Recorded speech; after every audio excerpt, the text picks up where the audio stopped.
2012년 통계청이 전국 사업체 조사 보고서에서 종교단체 현황을 발표한 적이 있었습니다. 전체 종교단체가 74,712개, 약 7만 5천 개 정도가 되는데 그중 기독교 단체가 약 5만 7천 개로 가장 많았다고 합니다.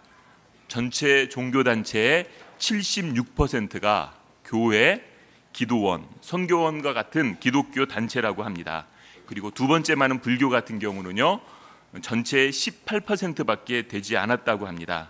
기독교 단체, 가장 큰 기독교 단체의 4분의 1이 불교 단체였고요. 전체 종교 단체의 4분의 3이 기독교 단체다라는 그런 통계가 나와 있습니다. 이 통계를 보면서 저는 마음 한편에서 참 기뻤습니다. 학생 시절 민족 복음화를 이야기하며 기도하고 수고했었는데 기독교가 이렇게 한국 사회 곳곳에 퍼져 있다라는 것이 반갑고 기뻤지만은 한편으로는 씁쓸한 마음이 있었습니다. 왜냐하면 현재 한국 사회에 비춰진 교회의 모습은 너무나 초라하기 때문입니다. 기독교가 76%의 비율을 차지한다고 하는데요. 이렇게 많은 비율만큼이나 우리나라에서 꾸준히 일을 도맡아서 한다라고 이야기합니다. 작년 국민일보에 안티 기독교에 대한 심층 기사가 나온 적이 있었습니다. 그 기사에 노무현 정부 당시 보건복지부 장관이 사석에서 한 이야기를 인용하고 있었습니다. 그때 이렇게 이야기합니다. 교회가 없으면 사회복지가 안 된다는 걸 알게 됐어요. 교회나 기독교인들이 사회 구석구석에서 정부 복지 정책을 대신하고 있더라고요. 보건복지부 장관, 복지의 최고 수장이 하는 말이었습니다. 기독교를 빼고는 우리나라 복지를 이야기할 수 없을 만큼 우리나라에서 선한 일을 아주 많이 한다라고 이야기합니다. 그럼에도 불구하고 이 사회에는 기독교에 대한 반감이 팽배해져 있는 것을 볼 수가 있습니다. 영화 밀양, 도가니 같은 거는 말할 것도 없고요. 대부분의 한국 영화가 풍자와 웃음 코드로 기독교 교회나 크리스찬들을 사용하고 있는 것을 볼 수 있습니다. 저는 그것을 보면서 이 많은 영화 감독들이 또는 제작자들이 다 안티 크리스찬일까라는 생각을 합니다. 절대 그렇지는 않으리라는 생각이 듭니다. 그럼에도 불구하고 왜 영화를 찍었다 하면은 기독교를 이렇게 웃음거리로 만들까? 아마 그렇게 할 때 사람들의 공감을 쉽게 얻어내기 때문입니다. 많은 사람들이 그렇게 하면은 그래 그렇지라고 공감하는 것이 바로 기독교의 모습이기 때문에 이렇게 하지 않을까라는 생각이 듭니다. 한편으로는 누구보다 많은 선행을 하고 있고요. 한편으로는 사람들의 기독교에 대한 조롱과 야유는 점점 더 커져가고 있습니다. 선행이나 봉사하는 것은 드러나지 않고 나쁜 이미지만 고착화되어 도매금으로 매도당하고 있습니다. 저는 이것을 생각할 때마다 한 가지 비유가 떠오릅니다. 향기 나는 꽃들로 가득한 방이 있습니다. 그런데 누구나 들어가도 역에서는 이 향기로 말미암아 기분 좋을 만큼 향기 가득한 방인데 썩은 생선 한 도막을 이 방 한가운데다 놔두면은 그 방은 더 이상 향기가 나지 않고 썩은 생선 한 마리의 썩는 냄새가 모든 향기를 다 없애버리는 것을 우리가 알 수가 있습니다. 현재 한국 교회의 모습이 이것이 아닐까. 나름대로 좋은 일을 많이 하고, 아니 거의 대부분은 사람들에게 도움의 손길을 펴고 있지만은 그러나 몇몇 바람직하지 못한 모습들이 이 좋은 모습을 다 상쇄시키는 것은 아닐까. 이것이 한국 교회의 모습이 아닌가라는 생각이 듭니다. 이건 우리 개인의 모습도 마찬가지라고 생각합니다. 내가 기껏 열심히 애쓰고 노력을 하지만은 치명적인 한두 가지 문제 때문에 오히려 긍정적인 그런 가치를 다 잃어버리게 만듭니다. 저는 영화마다 기독교에 대한 이런 풍자를 볼 때마다 오늘 우리가 읽었던 본문 13절 말씀이 생각납니다. 13절 말씀을 보면은요, 너희는 세상의 소금이니 소금이 만일 그 맛을 잃으면 무엇으로 짜게 하리요?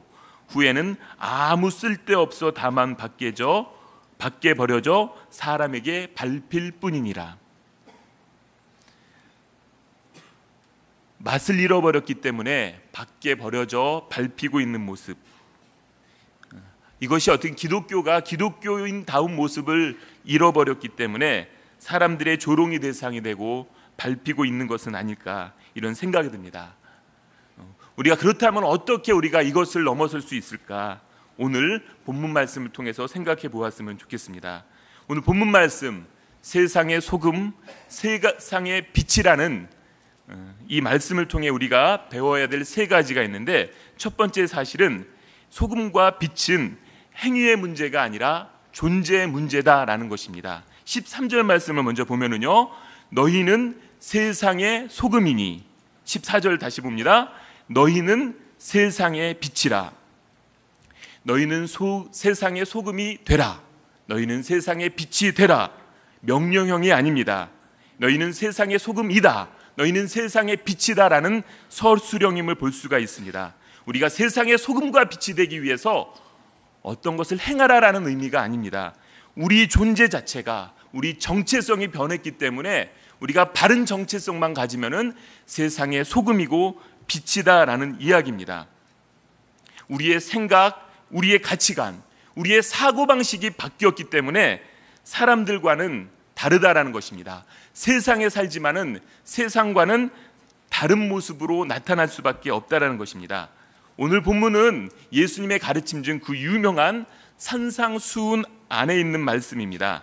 산상수훈은 예수님으로 말미암아 하나님과 새로운 관계 속에 들어간 사람들에게 주시는 말씀입니다. 하나님과 새로운 관계 속에 들어가게 되면은 세상 사람들과는 전혀 다른 존재가 된다라는 것입니다. 하나님과 인격적 만남을 하고 그 만남을 통해 매일 주시는 하나님의 은혜를 경험하기 때문에 다른 존재로 살아간다라는 것입니다. 저희 집에 특세 동판이 7개가 있습니다. 이 말은 제가 분당 우리 교회 온 지 7년이 넘었다는 이야기입니다. 그리고 우리 교회에 와서 특세를 단 한 번도 빠지지 않았다라는 의미입니다. 저는 가끔씩 이 7개의 동판을 보면서 이런 생각을 합니다. 내가 목사가 아니었어도 7개의 동판을 다 모을 수 있었을까? 한 4시, 4시 반쯤 일어나는 거라면 어렵지 않았겠지만은 보통은 2시 반, 3시, 때로는 늦게 자가지고 그 전에 일어나는 경우도 허다합니다. 그것을 생각하면은, 내가 목사 아니었으면 7개 다 모으지 못하지는 않았을까, 이런 생각을 합니다. 그런데요, 제가 신방을 다니다 보면은요, 어떤 가정에는 7개가 아니라 10개, 11개가 장식장에 진열되어 있는 것을 볼 수가 있습니다. 저는 그런 분들을 볼 때마다 머리가 절로 속여집니다. 그분들은 목사도 아닌데 어떻게 단 한 번도 빠지지 않고 나올 수 있었을까? 그러다가 문득 저는 이런 생각을 했습니다. 내가 특세의 개근에서 동판을 7개나 받았는데, 그렇다면 나는 동판 7개를 받을 만큼 더 성숙했는가? 저보다 동판 개수가 적은 사람들보다 이 동판이 많아졌기 때문에 믿음이 더 성장해졌는가라는 이런 질문을 갖게 되었습니다. 동판이 몇 개냐가 중요한 게 아니다라는 것입니다. 중요한 것은 내가 얼마나 그로 말미암아 성장했는가, 내 생각이, 내 가치관이, 내 사고방식이 바뀌었느냐가 중요하다는 것입니다. 이 세상은 동판 많이 받으면 잘했다고 합니다. 그러나 하나님은 동판 숫자로 판단을 하는 것이 아니라 동판을 통해 그거 받으려고 해서, 그거를 받아서 얼마나 성숙했느냐가 하나님께서 우리를 보는 기준이라는 것입니다. 한국 선교 초기에 엄용수라는 분이 계셨습니다. 이분은 왕의 손자였던 이 왕손의 마부였습니다. 하루는 왕손을 모시고 가다가 이 왕손에게 복음의 감격에 겨워서 전도를 했다고 합니다. 나으리, 예수님 믿으시죠? 그러자 그 왕손이 마부에게 빈정거리듯 반문했습니다. 예수를 믿으면 너 같은 상놈이 양반이라도 된다는 것이냐? 이때 엄용수라는 분이 대답했습니다. 나으리, 예수 믿는 도리는 그런 것이 아닙니다. 제가 마부 노릇을 더 잘하는 것이 예수님 믿는 사람이 하는 일입니다. 결국 이 말에 감동을 받았던 왕손은 예수님을 믿었고요, 나중에 목사까지 되었다라고 합니다. 비록 세상에서는 천대받는 마부였지만, 신분은 보잘것없었지만은 예수님을 제대로 믿었고요, 그래서 제대로 살았습니다. 그래서 마부 주제에 자신이 모시는 왕 손까지 감동시켜 영생을 얻게 만들었던 것입니다. 어떻게 이런 변화가 가능할까? 고린도 후서 말씀을 통해 그것을 생각해 보았으면 좋겠습니다. 고린도 후서 말씀인데요, 그러므로 우리가 낙심하지 아니하노니 우리의 겉사람은 낡아지나 우리의 속사람은 날로 새로워지도다. 우리가 잠시 받는 환난에 경한 것이 지극히 크고 영원한 영광에 중한 것을 우리에게 이루게 함이니 우리가 주목하는 것은 보이는 것이 아니요 보이지 않는 것이니 보이는 것은 잠깐이요 보이지 않는 것은 영원함이라. 18절 보면요, 우리가 주목하는 것은 보이는 것이 아니요 보이지 않는 것이니 보이는 것은 잠깐이요 보이지 않는 것은 영원함이라 라고 이야기합니다. 우리가 주목하고 바라는 것, 궁극적으로 소원하는 것은 이 땅의 것이 아니다라고 이야기합니다. 왜냐하면 보이는 것은 잠깐이요, 우리가 궁극적으로 바라고 소망하는 것은 보이지 않는 영원한 하나님 나라라고 이야기하고 있습니다. 이 영원을 품고 살아가기 때문에 이 땅에서 다른 기준으로 살아갈 수 있는 것입니다. 이 땅이 전부다라고 생각하는 사람하고 이 땅은 잠깐이요 영원한 하나님 나라가 기다리고 있다라는 사람하고는 삶이 다를 수밖에 없습니다. 영혼뿐만 아니라요, 우리 개인의 인생을 보더라도 어떤 관점에 보느냐에 따라 반응이 극과 극으로 나눠질 수 있습니다. 창세기 39장에 보면 요셉 이야기가 나옵니다. 요셉이 애굽의 형들에게 팔려 노예로 끌려가는 장면인데요, 굉장히 독특한 표현이 나옵니다. 제가 한번 보도록 하면은요, 요셉이 이끌려 애굽에 내려가매 바로의 신하 친위대장 애굽 사람 보디발이 그를 그리로 데려간 이스마엘 사람의 손에서 요셉을 사니라. 여호와께서 요셉과 함께 하심으로 그가 형통한 자가 되어 그의 주인 애굽 사람의 집에 있으니 그의 주인이 여호와께서 그와 함께 하심을 보며 또 여호와께서 그의 범사에 형통하게 하심을 보았더라. 형들에게 팔려 노예가 되는 장면입니다. 더 이상 자신의 힘으로 노예의 신분에서 벗어날 수가 없습니다. 그런데 2절에 보면은요, 여호와께서 요셉과 함께 하심으로 그가 형통한 자가 되었다라고 이야기합니다. 노예로 팔렸는데 형통한 자라고 이야기합니다. 여러분, 이 말이 이해가 되세요? 예, 이 말이 이해가 돼요, 여러분은. 왜냐하면은 요셉이 이후의 이야기를 우리는 어떻게 될 거라는 걸 알고 있기 때문이에요. 우리가 요셉 이후의 이야기의 관점 속에서 이때를 보면은 노예만 되는 게 아니라 누명을 쓰고 감옥에 갇히는 것도 당연히 해야 할 일이었습니다. 그렇기 때문에 요셉 전체의 일생에서 보면은 이 사건이 별로 절망스럽지도 않고 낙담이 되지도 않습니다. 그런데 만약에 노예로 팔린 요셉에게 다가가 당신 하나님이 함께 계시기 때문에 당신은 형통한 거예요, 걱정하지 마세요 라고 한다면은 버럭 화를 냈을 것입니다. 이게 형통한 거면 당신이나 이렇게 되시오라고 화를 낼 수밖에 없었을 것입니다. 이것이 관점의 차이라는 것입니다. 요셉의 전체 인생에서 보면은 노예로 팔리는 것이나 감옥에 갇히는 것이 그리 절망스러운 일이 아닙니다. 그러나 이후 일을 모른 채 그 순간에서 본다면은 끝없는 나락으로 떨어지는 것, 아마 심약한 사람이라면 자살을 시도했을지도 모르는 것이 바로 요셉의 상황입니다. 우리가 영원을 소망한다는 것은요, 현재를 우리 인생의 결론이 아니라 하나의 과정이다라고 받아들이는 것입니다. 현재 여러분의 인생 가운데 어려운 일이 닥치고 있습니까? 이것도 지나가는 과정입니다. 현재 많은 성공과 성취를 이루고 있습니까? 이것도 영원한 것이 아니라 지나가는 것입니다. 그렇기 때문에 진짜 신앙인은요, 진짜 영원을 소망하는 사람이라면 잘 되었을 때 교만해지지 않습니다. 그리고 어렵게 됐을 때도 절망하지 않습니다. 왜냐하면 영원의 관점에서 보면 현재는 하나의 지나가는 과정에 불과하기 때문입니다. 그렇기 때문에 신앙인에게는요, 교만이나 절망이나 동전의 양면과 같습니다. 교만이나 절망이나 모두 이 영원한 관점, 이 영원의 시력을 잊어버리면 나타나는 불신앙의 모습일 뿐입니다. 그렇기 때문에 영원의 관점을 소유한 크리스찬들은 이 땅의 성공을 쫓아 살아가지 않습니다. 대신 그때그때 주어진 자신의 일을 잘 감당하려고 살아가는 사람입니다. 그리고 이 관점을 갖고 살아가게 될 때 우리는 세상의 소금과 세상의 빛으로 살 수 있다라고 이야기합니다.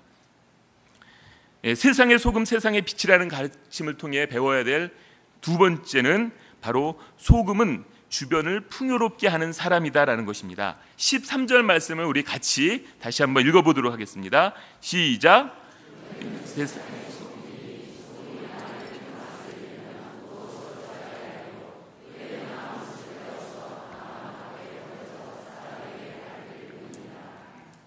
여러분 교회 오래 다니신 분들은 빛과 소금에 대한 설교를 몇십 번은 들으셨죠?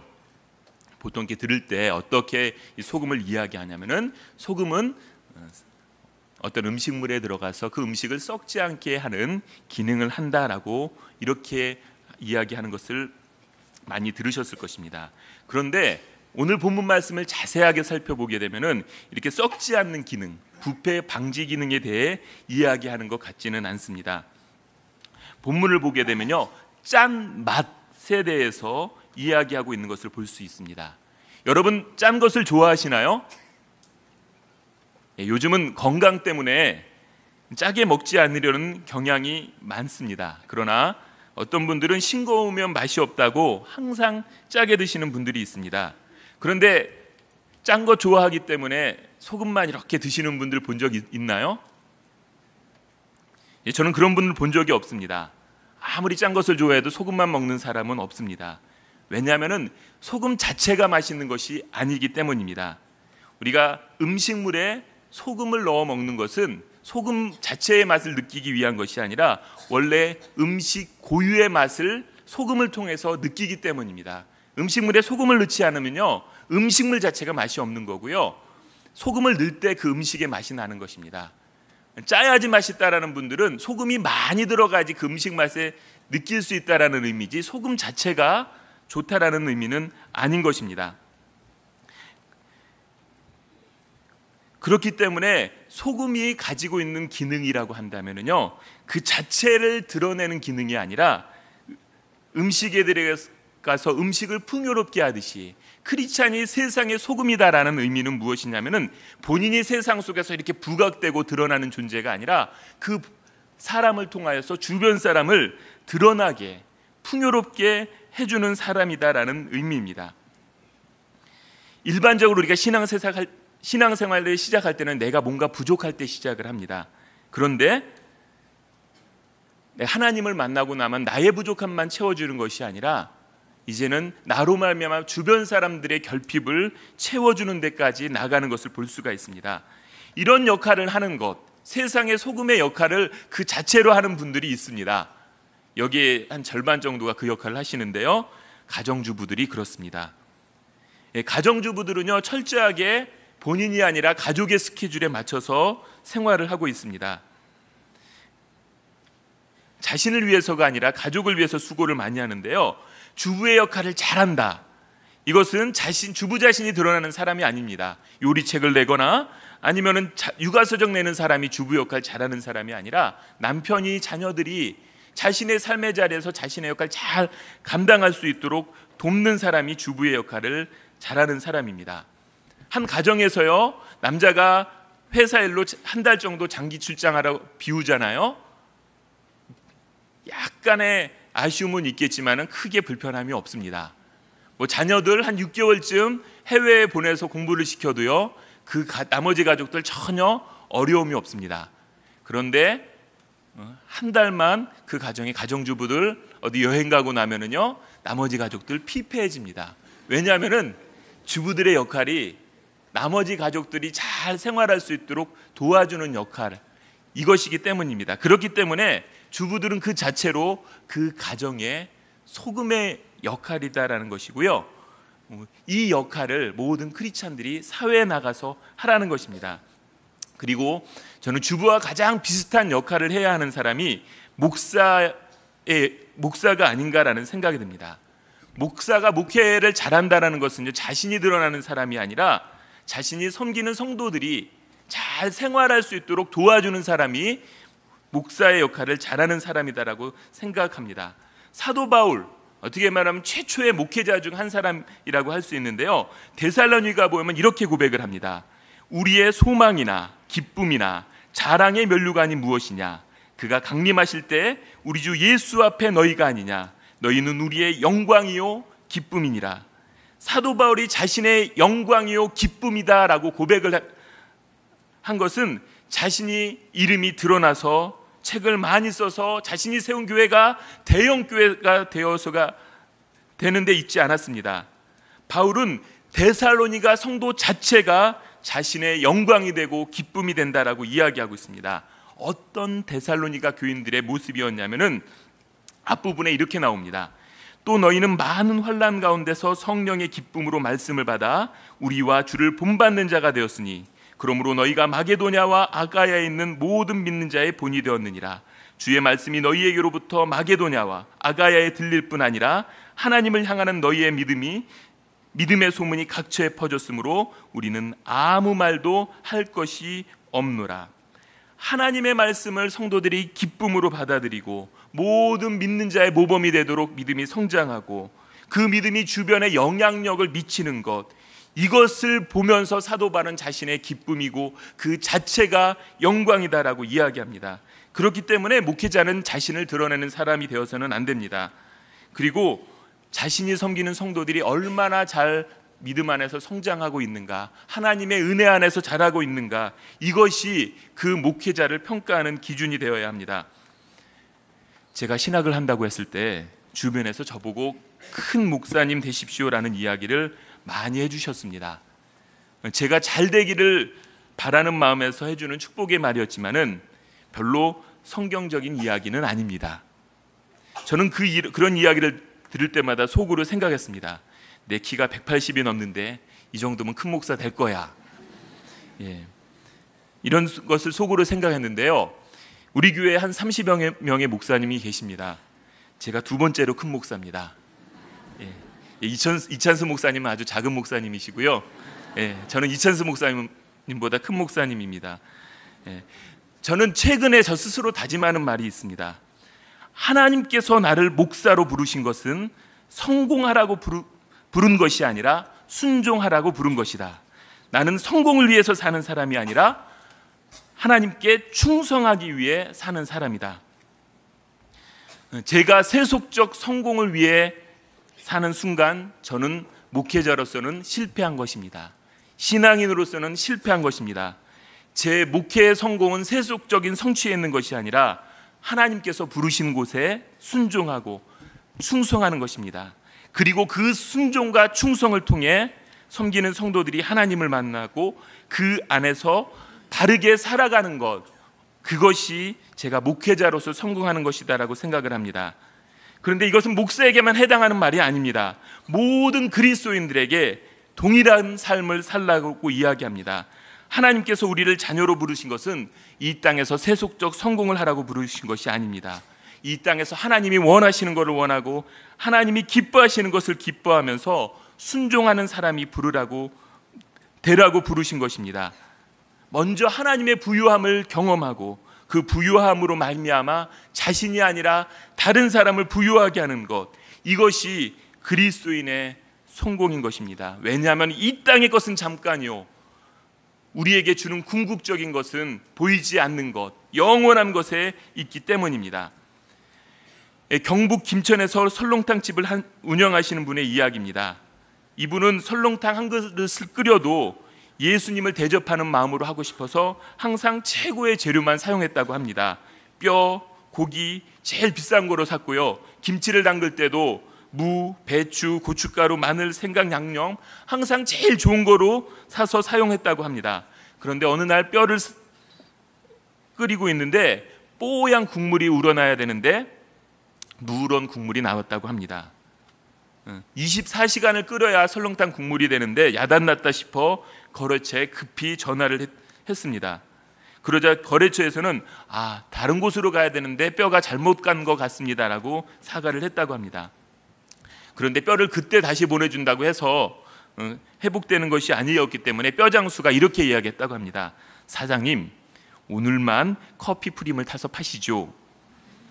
예, 추어탕 사장님들이 꽁치 통조림을 많이 사고 설렁탕집 사장님들이 커피 프림을 많이 산다는 이야기는 공공에 난 비밀입니다.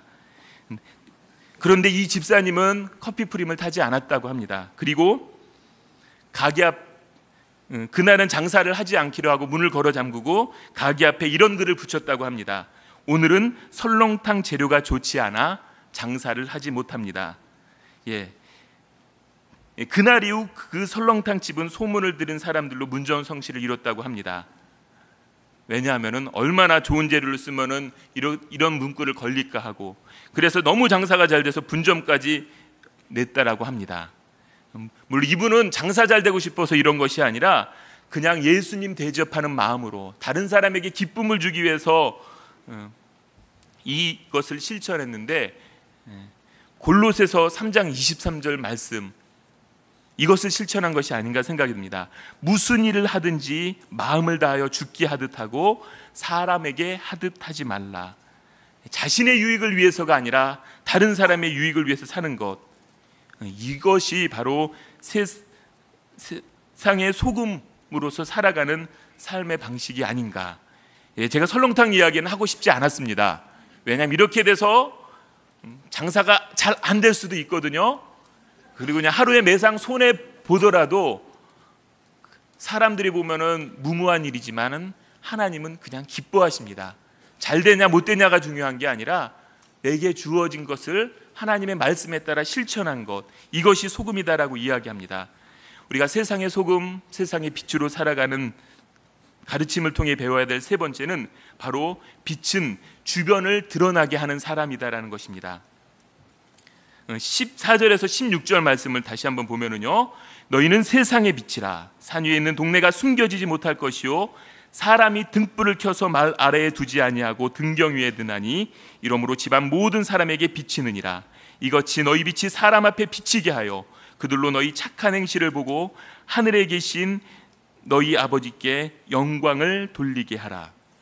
예, 빛은 어두움을 몰아내는 역할을 합니다. 어두울 때는 아무것도 보이지 않습니다. 그래서 사람들이 빛을 좋아하는데요, 빛을 좋아하기 때문에 태양을 보면서 사는 사람이 있습니까? 여기에 여러분 전구가 있는데 전구 쳐다보신 적 있으세요? 들어오셔서 그 빛 자체를 보는 게 아니라요, 그 빛을 통하여서 어떤 사물에 반사되는 것을 통하여 그 사물의 형체와 색상을 보는 것이 빛의 기능입니다. 빛 자체가 드러나는 게 아니라요, 빛을 통하여 주변 사람들에게 주변의 모습들을 보여주는 것이 바로 빛의 역할이다라는 것입니다. 그렇기 때문에 우리가 세상의 빛이다라는 것은 무엇이냐면요, 우리의 존재로 말미암아서 이 사회의 본래의 모습을 드러날 수 있게 해주는 것, 그리고 거기서 광명을 찾을 어둠을 몰아내게 해주는 것, 이것이 빛의 역할이다라고 이야기합니다. 그런데 여기서 빛은 무엇을 말하는가? 16절에서 그 힌트를 볼 수가 있는데요, 이같이 너희 빛이 사람 앞에 비치게 하여 그들로 너희 착한 행실을 보고 하늘에 계신 너희 아버지께 영광을 돌리게 하라. 여기서 빛은 착한 행실, 선행이라고 이야기합니다. 우리가 흔히 행하는 봉사라고 할 수가 있습니다. 그런데 이 착함의 기준이 달라야 합니다. 왜냐하면 크리스찬은 마냥 사람들에게 칭찬을 받는 사람이 아닙니다. 왜냐하면 사람들의 기준, 이 세상의 기준하고 하나님의 기준이 다르기 때문입니다. 이 세상은 자신에게 좋으면 선하다라고 이해하게 합니다. 그러나 하나님 백성들에게 요구하는 선은 바로 하나님의 뜻에 합당한 선이기 때문입니다. 그렇기 때문에 때로는 사람들의 칭찬을 받지 못하고요, 오히려 비난을 받는 경우도 있습니다. 초대교회 때 사도 바울은 곳곳에 복음을 전했고요, 많은 사람들이 예수님 믿고 돌아왔습니다. 그리고 그 복음으로 말미암아 인생의 변화를 경험했습니다. 모든 사람들이 그랬기 때문에 사도 바울을 환영했으면 좋았는데요, 그렇지 않았습니다. 사도 바울을 시기해서요 무수한 공격을 받았습니다. 빌립보 지역에서는 매질을 당하여 쫓겨났고, 에베소 지역에서는 야반 도주를 하기도 해야 했습니다. 예루살렘에서 재판을 받을 때는 이런 말을 듣기도 합니다. 우리가 보니 이 사람은 전염병 같은 자라, 천하에 흩어진 유대인을 다 소요하게 하는 자요 나사렛 이단의 우두머리라. 여기서 소요하게 하는 자를 영어로 보면 트러블 메이커라고 합니다. 말썽을 일으키는 사람. 기성 질서에 순응하지 않기 때문에 기득권층에게는 말썽을 일으키는 사람으로밖에 평가받지 못했습니다. 그래서 사도 바울을 두고 트러블 메이커라고 비난을 했지만은 후대의 역사가들은 사도 바울에 대한 평가가 다릅니다. 사도 바울이 로마 전역을 복음화하기 위해서 지금의 터키 지역인 소아시아 지역으로 가려고 하지만은 길이 막힙니다. 그래서 하나님의 인도하심에 따라 마게도냐 지역으로 건너갑니다. 지금의 유럽입니다. 이 사도 바울의 여행을 두고 유명한 영국의 역사학자 아놀드 토인비는 이렇게 이야기합니다. 바울을 싣고 가는 배는 유럽 문명을 싣고 가는 배였다. 당대에는 환영을 받지 못하였지만은 결국 바울의 노력으로 유럽의 역사를 바꿔놓는 것을 볼 수가 있습니다. 18세기 영국에 윌리엄 윌버포스라고 하는 사람이 있었습니다. 이 사람 매우 부유한 집안의 유력한 국회의원이었습니다. 그런데 27살에 예수님을 인격적으로 만납니다. 이 만남이 이 윌버포스의 인생을 바꿔놓는데요, 자신이 평생 정치가로서 살아갈 소명을 이렇게 정했습니다. 전능하신 하나님께서는 내 앞에 두 가지 큰 목표를 두셨다. 하나는 노예 무역을 금지하는 것이고 다른 하나는 관습을 개혁하는 것이다. 18세기 말 영국은 세계 최고의 해군력과 상선들을 가지고 있었습니다. 이러한 힘을 가지고 아프리카 흑인들을 잡아다 지금의 미국 북미 대륙으로 실어 나르는 노예 무역을 하였습니다. 매우 열악한 환경 속에서 이루어지다 보니까요, 한번 싣고 가면은 그 중에 4분의 1 정도는 바닷속에서 그냥 흑인들이 죽었다라고 이야기합니다. 그런데 이 노예 무역은 막대한 이익을 가져다 줬기 때문에 아무도 이 노예 무역에 대해서 이의 제기를 못했다고 합니다.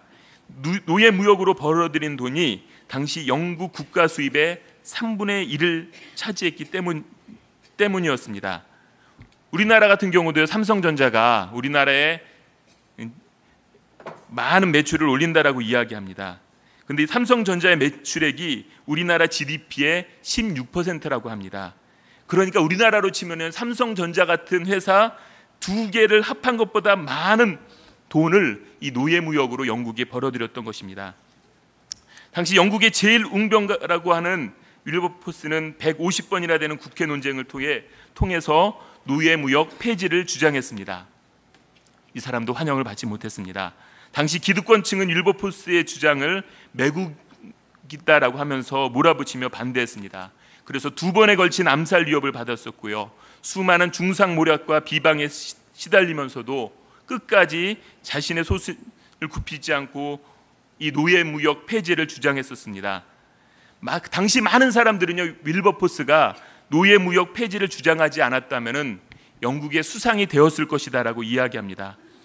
그러나 사람들의 평판이나 세속적 성공의 가치를 두지 않았기 때문에 끝까지 영국 사회개혁과 노예 폐지 제도를 주장해 나갔고요, 결국 1833년 7월 윌버포스가 하나님 앞에 뜻을 세운 지 56년 만에 영국 국회는 노예 제도를 영원히 폐지하는 법안을 통과시켰다고 합니다. 가장 많은 돈을 벌이는 영국이요, 유럽에서 가장 먼저 노예 무역 폐지를 법적으로 통과시키는 일이 이루어진 것입니다. 그리고 이런 윌버포스의 헌신적인 노력에 감동한 영국의 젊은 국회의원 3분의 1이 복음주의 기독교인이 되었다고 합니다. 한 사람의 선한 영향력이 많은 사람을 하나님 앞으로 인도했고요, 가장 치욕스러운 국가의 시스템을 바꾸는 역할을 했던 것을 보게 됩니다.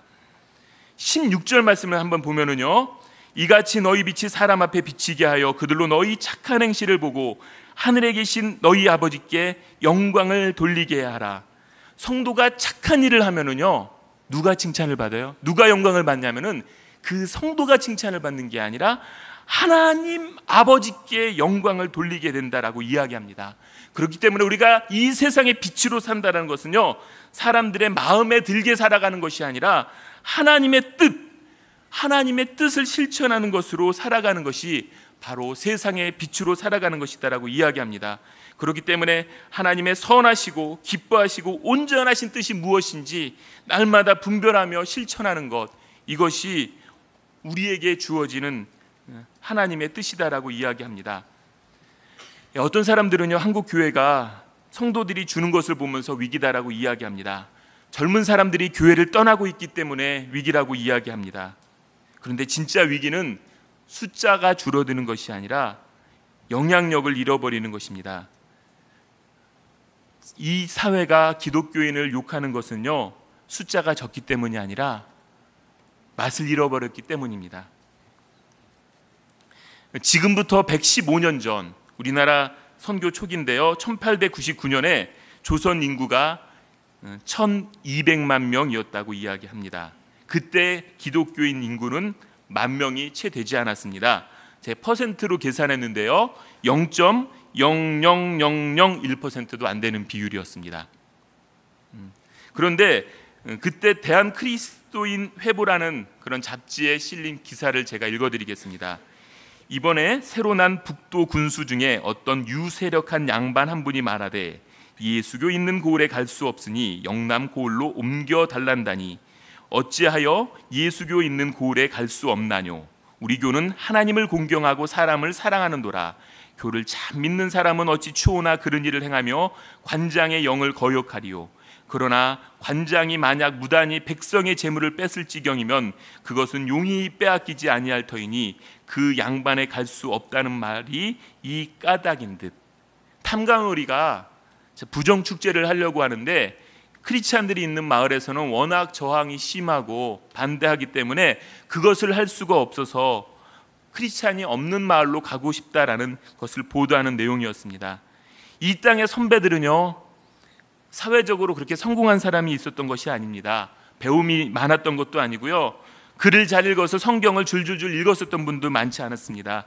그러나 전체 인구의 극소수 0.00001%밖에 안 되는 사람이었지만 하나님의 말씀에 순종하며 살았고요, 탐관오리까지 피해갈 만큼 영향력 있는 삶을 살았습니다. 그리고 이 기사가 난 지 8년 뒤 1907년은 무엇이냐면요, 평양 대부흥운동이 일어나는 그런 때입니다. 보통 부흥 하면은요, 이 부흥을 위해서 기도하는 자들이 있었을 때 일어난다라고 이야기합니다. 제가 그렇게 알고 있었습니다. 그런데 제가 이 기사를 보면서 기도 이전에 먼저 하나님 말씀이라면은 자신의 모든 것을 걸고 지키는 사람들이 있었구나라는 것을 제가 알았습니다. 그리고 이 부흥으로 말미암아요, 극소수의 크리스찬들이 하나님 은혜를 부어주셔서 급격히 이 땅에 기독교인 수가 폭발적으로 증가하는 것이 바로 우리 한국교회 초기의 기독교 역사가 증거하고 있는 내용입니다. 이 땅의 교회는 어떤 이벤트나 프로젝트로 어떤 운동으로 성장한 것이 아니라 하나님의 말씀에 순종하고 하나님의 은혜를 구하며 살아갔을 때 주권적으로 부어주시는 하나님의 은혜였습니다. 우리는 이제 이 본질을 다시 회복했으면 좋겠습니다. 눈에 보이는 것이 아니라 눈에 보이지 않는 것, 잠깐 지나가 버리는 것이 아니라 영원한 것에 주목하는 사람이 되어야 할 것입니다. 그리고 내가 어떻게 잘 되는데 집중하는 것이 아니라 어떻게 나를 통해 주변 사람들이 부유하게 될 것인가, 여기에 집중했으면 좋겠습니다. 세속적 성공과 신앙적 성공은 절대 같지가 않습니다. 그것을 혼동하지 않았으면 좋겠습니다. 우리는 출세가 아니라 하나님의 말씀에 순종하는 것에 목표를 두었으면 좋겠습니다. 그때 이 땅 가운데 하나님의 은혜가 다시 부어지고 이 땅의 교회가 회복되리라 생각합니다. 이런 말이 있습니다. 하나님께서는 99% 헌신된 100명의 사람보다 100% 헌신된 1명을 찾으신다. 우리 안에 있는 도려내야 될 부분이 어딘지, 향기 가득한 꽃들이 가득한데 거기에 빼내야 될 적은 생선 토막이 있지는 않은지 돌아봤으면 좋겠습니다. 우리 이 마음을 담고 우리 찬양을 했으면 좋겠는데요, 이 땅 위에 하나님의 교회 부르심을 따라 일어나 거칠은 강야 외치는 소리로 거듭거듭 피어나라. 우리가 하나님의 부르심에 따라 살아가게 될 때 이 땅 가운데 부어주실 하나님의 은혜를 생각하면서 다시 이 찬양 부르도록 하겠습니다.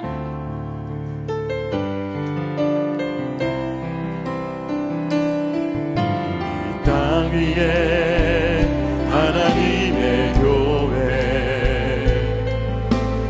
부르심을 따라 일어나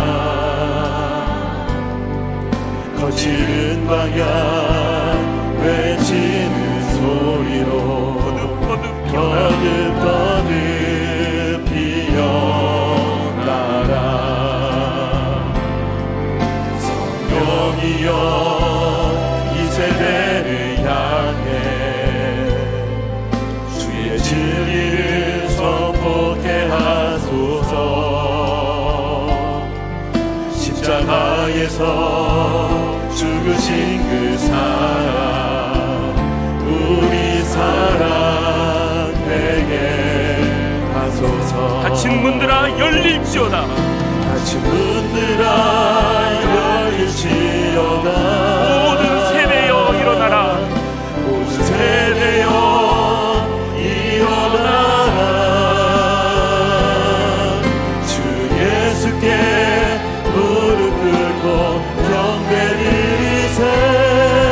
주는 이기신 평화의 왕 성령이여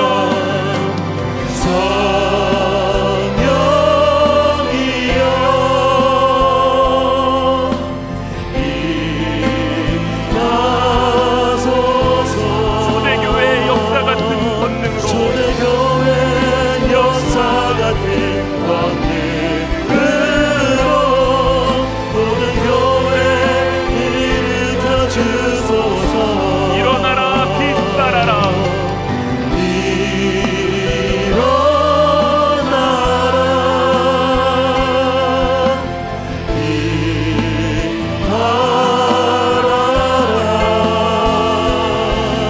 승리의 길 높이 들고 전진하라. 주님 오실 길 예비하라. 우리 다 같이 자리에서 일어나서 찬양 드리겠습니다. 이 땅 위에 하나님의 교회 부르심을 따라 일어나 거칠은 광야 외치는 소리로 거칠은 광야 외치는 소리로 거듭 피어나라. 성령여 이 세대를 향해 성령이여 이 세대를 향해 주의 진리를 선포케 하소서. 진리를 선포케 하소서. 십자가에서 죽으신 그 사랑 십자가에서 죽으신 그 사랑 우리 사랑 되게 하소서. 닫힌 문들아 열릴지어다. 닫힌 문들아 열릴지어다. 모든 세대여 일어나라. 주 예수께 무릎 꿇고 경배드리세. 죽음 이기신 평화의 왕 성령이여 성령이여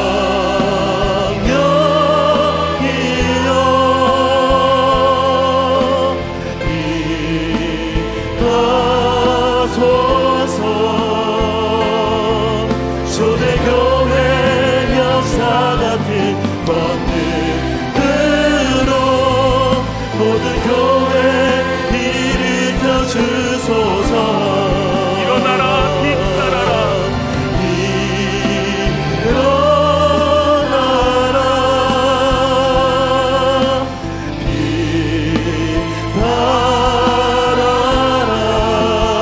빛발하라. 승리의 길 높이 들고 전진하라. 주님 오실 길 예비하라. 우리 같이 자리에 서서 기도했으면 좋겠습니다. 하나님, 우리에게 영원을 볼 수 있는 영혼의 시력을 갖게 하여 주시옵소서. 영혼을 통해 현재를 보는 하나님 그런 삶 살게 하여 주시옵소서.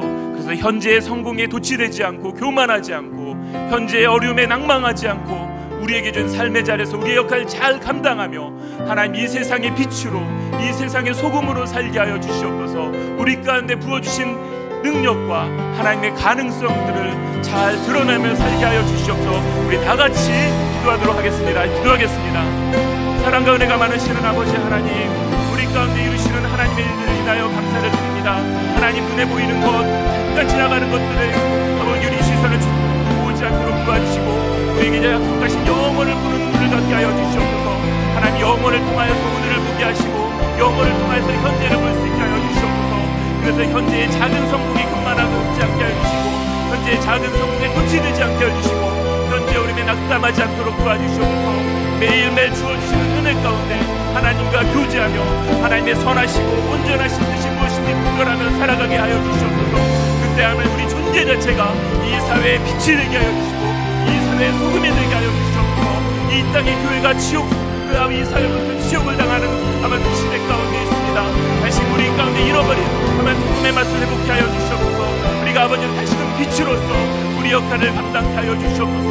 하나님 우리가 이 믿음을 갖고 살아가게 될 때 하나님 이 사회 진정한 대안세력으로서 이 한 사람 한 사람을 되게 하여 주시고 이 사회를 밝히고 이 사회를 새롭게 하는 이 민족을 새롭게 하는데 하나님의 눈으로 사용되게 하여 주시옵소서.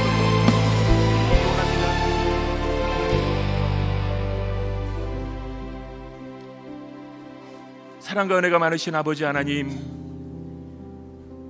우리 가운데 너무나 많은 가능성을 두고 우리를 부르셨는데 하나님 우리 너무나 왜소하게 현재에만 급급해서 살아가는지 하나님 우리 자신을 돌아보기를 원합니다. 우리에게 영원을 약속하고 소망하며 살아갈 수 있도록 도와주셨는데 하나님 금방 지나가 버릴 것들에 하나님 우리가 가치를 두지 않고 살아갈 수 있는 은혜를 허락하여 주시옵소서.